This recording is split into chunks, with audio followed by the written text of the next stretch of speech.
If you're a preemie mom, you've probably heard the term corrected age. Pero ano nga ba talaga ibig sabihin nito?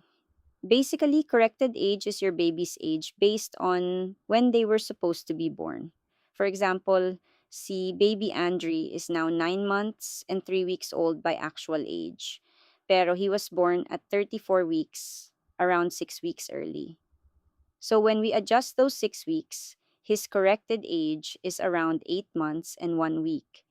Kaya when I look at his milestones, hindi lang actual age niya yung tinitingnan ko. I also consider his corrected age.